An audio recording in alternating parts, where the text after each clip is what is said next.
Here we have Shakespeare's sonnet number 6.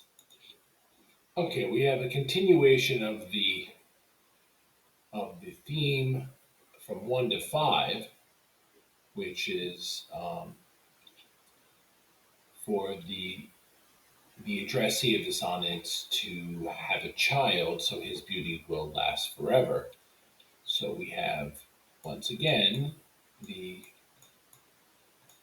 procreation series, which is 1 through 17, which concentrates on progeny. So the only way that the fair youth, or the addressee of the sonnets, who is often referred to as an aristocratic gentleman, the only way for his beauty to last forever is to have children.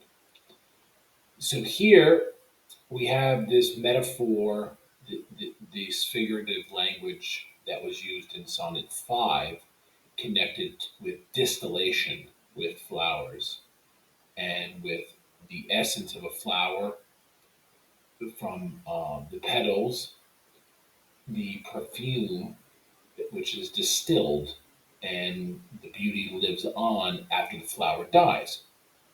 So here we have the continuation of that idea. So you don't want to let winter's ragged hand deface thy summer, so your beauty before you're distilled. So we have that distillation once more that we saw in sonnet number 5.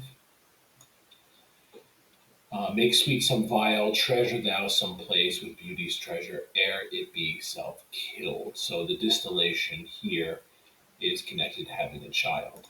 So here in Q2, we have this idea of usury again, but here it's merely connected to him having children.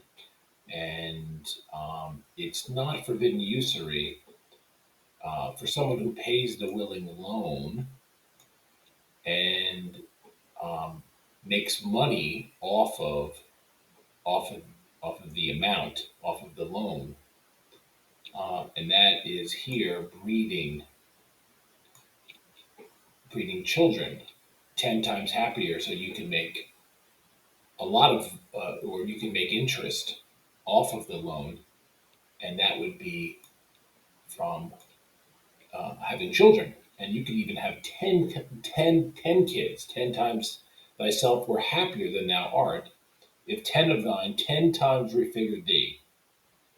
Then what could death do if thou shouldest depart, leaving thee living in posterity?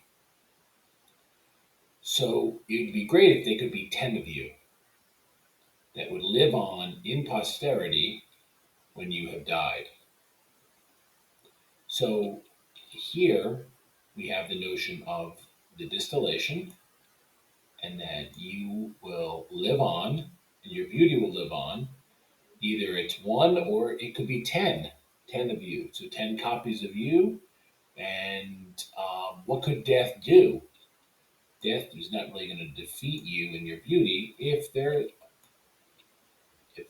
are 10 of you still around. So then in the couplet, it's don't be self willed, don't be too stubborn about this, for you are much too fair or beautiful to be conquered by death, and make worms thy heir.